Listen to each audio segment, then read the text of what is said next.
How's it going, everybody? Welcome back to Scribbles with Jonathan. You can check out my website and my work at jonathanrector.com. And if you guys have noticed over the last couple of videos, right literally underneath here, right at the bottom, I just have my links to Facebook and Twitter. So if you guys wanted to follow me on either of those, that'd be awesome. And my website's always at the bottom, because I do get a lot of you guys and girls out there saying, how the hell do you spell your last name?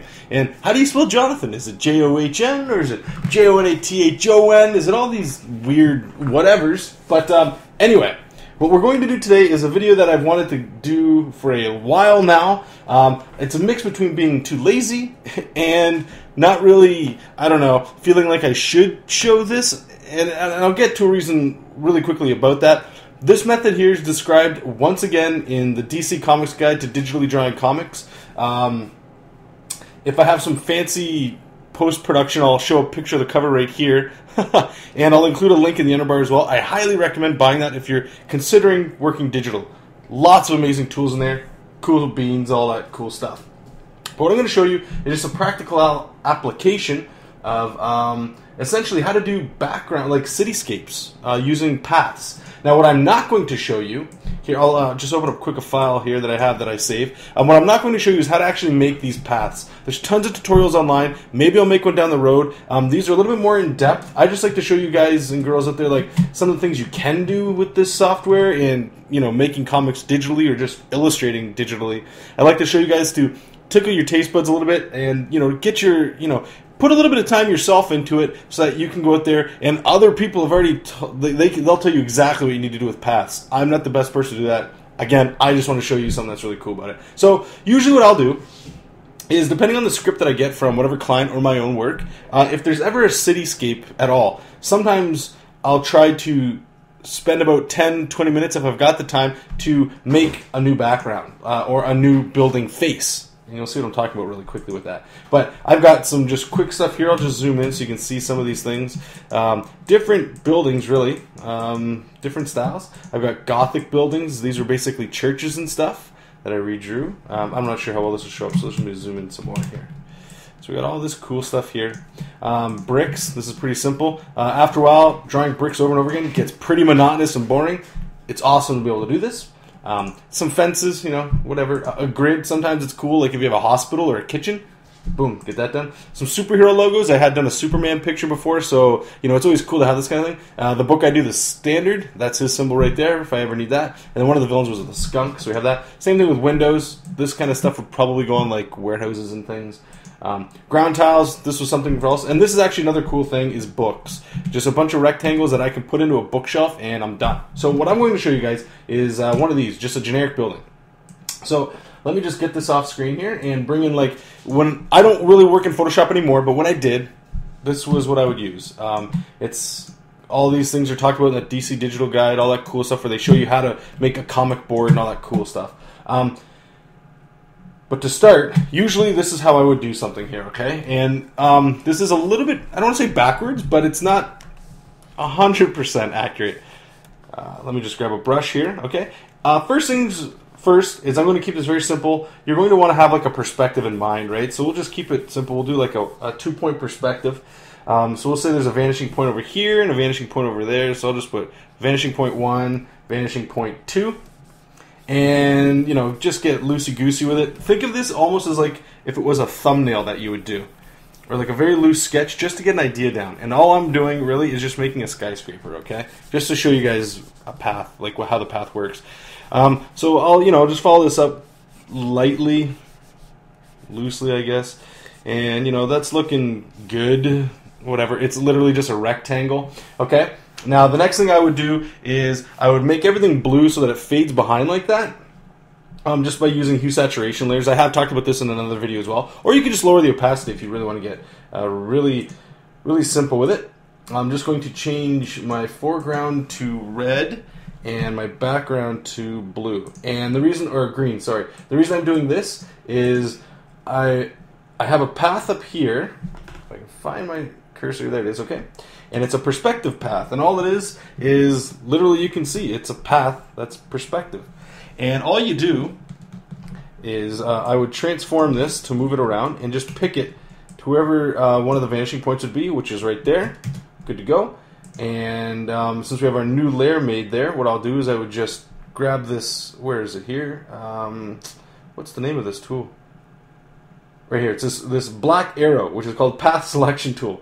Just click that guy, and I believe all you would do, it's been a little while since I did this, is you just highlight everything, right click, oops, inside the document, my apologies, and you'd go right here to Stroke Path. And what's going to pop up is this window. Make sure it's not pencil. Make sure it's the brush that you have selected. And my apologies because I was using a pressure-sensitive brush, so we don't want that. You just want like a dead flat brush. Okay, so we got that selected. Now let's try this again. We should be good. Stroke Path, still popping up over here. And we just want a regular brush, not a pencil. So you click OK. Give your computer a little bit of time to kick in. What it's doing is it's stroking each one of those lines with a 3-pixel brush that's green, because that's what we have selected. I'm going to switch that to red, and everything is still selected. So what I'm going to do is just hold Shift, whoops, and just drag it across if it wants to work. Just click the transform tool here. So hold Shift, and the reason why you hold Shift is it clicks it in place. It keeps it all, you know, straight, so that it would be basically right along your perspective line. And one of these things didn't go with it. Anyway, so repeat the process here. So we're going to zoom out here, grab that the pens or path selector, just highlight everything, and make sure you got a different color, just so that it's easy for your eye to see. Stroke Path again, just so you can see. It'll pop up over here. It'll say brush. Cool. And what you're going to notice is there's a lot of stroke the path option that's going to happen, especially once we get in the cityscape going. So there you go. So let's just zoom in here so we can see. Now what that path tool did is essentially it just made a perfect grid. You guys can definitely see where the line should definitely be, because it's all good to go. So I would even go ahead and lower the opacity a little bit more on this, just so that it still blends backwards, or not backwards, but behind the image, so that I can still see what I'm drawing. Now I would go back to my default brush here, and all I'm going to do is just make it lined up perfectly here. So we still got our 3-pixel brush, which is cool. And you don't have to be precise, just kind of be close to it. And feel free to overshoot some of the lines, because you're going to clean this up a little bit later. And this green line here, cool. And since this is pretty simple, I'm just going to hold Shift to make some straight lines here. Oops. Oh, Photoshop. I'm going to keep shooting off the page like that. Oh, come on. There you go. And I'm just going to connect that red line there. And the green line, it's disappearing a little bit, so I'm just going to shoot it. So what I'll do now really quickly is, so what you're doing is you're making a bunch of squares and rectangles, okay, obviously. And what you'll be doing with a cityscape is essentially, there is a little bit more work that goes involved if you wanted to make like ledges and stuff like that for your heroes or whoever just to kind of stand on. I'm just showing you a very simple way. But what you would do is you would draw a bunch of different rectangles in the city. You know what the hell? We'll throw another one in here. Kind of like it's beside this building here. Just so you guys can see what I'm talking about. But you would go ahead and you would just do as many of these as you want based on your sketch. Always keep a sketch going so you can place your objects anyway. And you're going to grab another path tool and you're going to stroke it on top of it so that you'll actually have a building. So once you would have your regular rectangle made, I would go ahead and make a new layer. And this one is where I would beef it up to about 5 or 6 pixels. Just so that it's like a nice thick contour line over top of it, so that these things don't blend together. They have their own shape to them. So we're just clicking. We're almost done, and then we're going to get to the really cool stuff, which is actually making this look like a building. And even that'll take a little bit of finesse. Don't get discouraged. My first couple times doing this, I was like turbo. Like, things were just going crazy. I didn't understand what the hell's going on, and like just things were not clicking. One other thing I'll do real quickly as well, sometimes on buildings you guys might notice, or especially in superhero comics and stuff, is that like they'll have like something like this at the top where it's I don't know, it looks like a divider to the building, but it's kind of like the cap or the roof to the building. So I'll put that sometimes so that all in here I can put the windows. You know, I'm not going to worry about exactly what's down here. So, okay, let's get into the cool stuff. So let me just turn off that perspective. We're not going to need that. We're not going to need our sketch layer. Okay, so literally that's it. And it looks pretty, you know, rough. There's some, you know, the perspective is a little tight. Don't delete your perspective layer. You're going to need this one. Okay, so we've got our buildings. Now we need some actual building looking things on the front of it. So let's pick a simple one here. I always like this one down here. So again, click this tool here, your little arrow, your path selector tool, and just highlight the path that you want, or the face. So I have that. I'm going to hold Control C to control copy that. And let me just get this off screen here again. We're not going to need that. And go into your path tool, make a new path, and just Control V.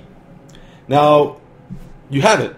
Now, the problem is you have multiple faces on the building, right? You've got what's on the right-hand side here and on the left. So we're going to need 2 copies of that, all right? So usually what I'll do is I'll just click and drag over to the new layer so it makes another one. You can Control Paste again. I really wouldn't worry about it. Just whatever feels comfortable for you. So select that path that you like. Again, make that path selector tool. So you got that going. And we're going to get a new layer here. Make a new layer just so you guys can see what's going on. I know everything looks a little crazy because it's all labeled different, but I'm just going to put building face just so you guys can see. Now that we have this, what we're looking for is up at the top, and I apologize, this is off screen on a different monitor. You're going to go up to, let me just see if I can find it. Edit, transform path once it's selected, and distort. Okay, so what distort does is it allows you to stretch each one of these corners. Okay, now this is where I said it's going to take some adjustment, because sometimes these buildings are really huge and these windows might look too big. All I'm showing you is the application of it. Okay, it's going to take some finesse, like I keep saying, that you'll have to do on your own. But literally, you can just click and drag them into the corners of the buildings. Sometimes it likes to snap in there. That's okay, you can always play around with that. And as you can see right away, what's happening is it's starting to look like a building. At least I would hope it is. Zoom in a little bit here so I can move it a little bit better. And as soon as we stroke this path, literally your work is done.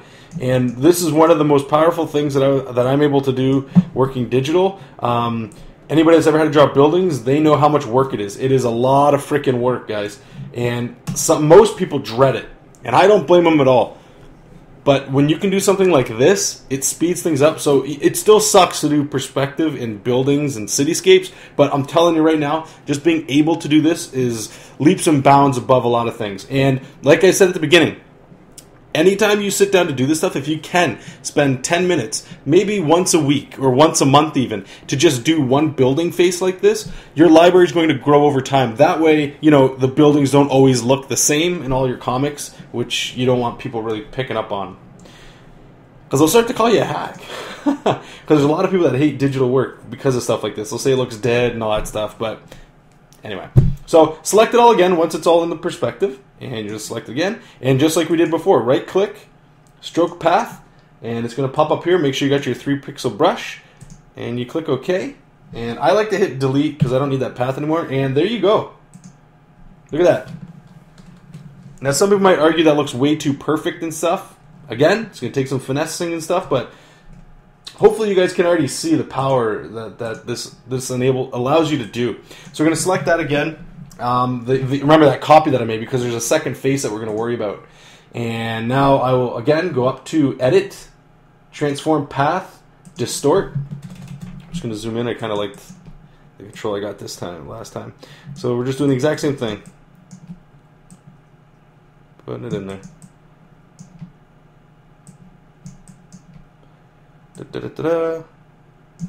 What I will show you too is 1 or 2 panels that I have done this with, just so you guys can see, you know, if you spend a little bit of time, the kind of effects you can get. Now this is another tricky part too, just trying to get these things to line up a little bit. See, like right here, it's looking a little off. Could be just doing a simple thing is like raising this I'm not going to get too anal with this stuff here. So you click enter again, make sure it's all selected, and then right click on it, stroke path, enter, delete.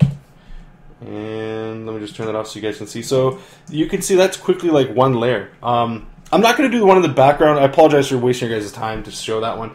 But what I would do next, just to make it look like it's, I don't know, it's got some fun to it, or it's like a little bit more realistic, grab your pressure sensitive brush, the one that'll, you know, give you this kind of effect, and you could either use an eraser, or I'll just make a new layer over top of it for like details, you know, I'll write over top of it details, and I'll just grab white, and what I'll do is just bring the brush up a little bit, and just, not necessarily win it with the bricks, just kind of tap around and keep, you know, kind of like your, what's a good way to describe what I'm doing here? Kind of like, have you ever had to draw pointillism, where you're kind of, you know, like tapping, tap, tap, tap, tap, that kind of stuff? You're kind of doing that, but in a controlled way. Don't go too crazy. Be modest with what you're doing. But as you can see right away, it's starting to make it look less mechanical. It's starting to give it a little bit more life to it. And once I would have that, next I would just bring out the black again, go back in with like your pressure sensitive brush, and kind of like maybe make some cracks and some dots, and, you know, just stuff really. Basically, you're trying to make this look less perfect as possible, because then it starts to look a little bit more like reality. Unless you're making like a really cool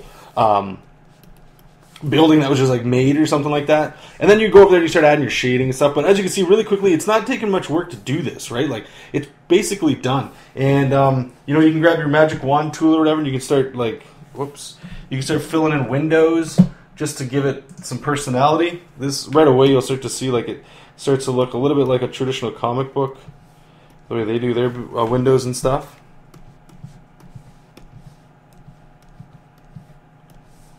You know, so we'll just say it's one side. Maybe this. I just want to see how this looks here.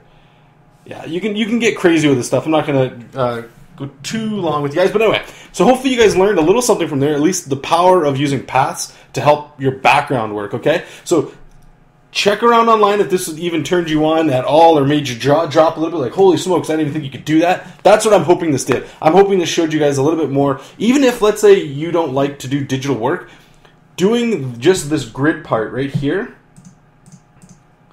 Just that right there alone, and being able to print that out and lightbox it over your comic board, I'll tell you guys right now, this will save you a lot of headache. Like, the time that this takes right here, and even to print in light table, is probably less time than it is to actually do it yourself. But, I mean, if you guys got a workflow going, do this kind of thing in your spare time just to see if it'll work.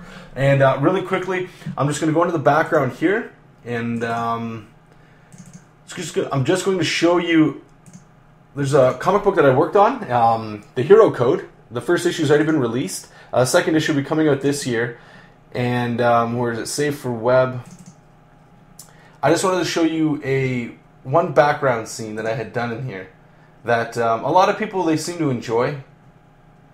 Or actually, here, I can show you guys this one as well. Let me just bring it over here. It's a little bit harder to see, but it's essentially what we just did. You can see we've got the backgrounds behind everybody there. You got your main characters in the foreground. But I had, like, literally right here, this window on the left, that was the exact same path that we had just used. All I did was make it 3D by adding some extra effects to it and stuff like that. We're giving it some depth. But then you put your characters over top of it, and it's very hard for people to notice. Not that you're trying to trick people, but for most of us, backgrounds aren't what we like to do. We like to do the characters. That's what most people remember their favorite artists as, is like really cool character artists. But don't skip on your backgrounds. Your backgrounds actually sell the characters, okay? If you have a really bad background, consistently, some people can overlook it, but after a while, you'll start to notice that you want a little bit extra from your own art, usually. So, I mean, I would definitely check this stuff out. But anyway, I won't take any more of your time. I appreciate you guys watching the video. Thank you so much. If you guys wouldn't mind subscribing, liking the video if you did like it. If you didn't like it, you know, give me the thumbs down so I can see, gauge your guys' reaction on stuff. And anybody that shares anything, awesome. I appreciate it. And if you guys have been coming to the live streams, thank you so much for that as well. So anyway, have a great evening, you guys. Keep reading comics. Keep taking care of comics. Keep making your comics. And we'll talk soon. Have a good night.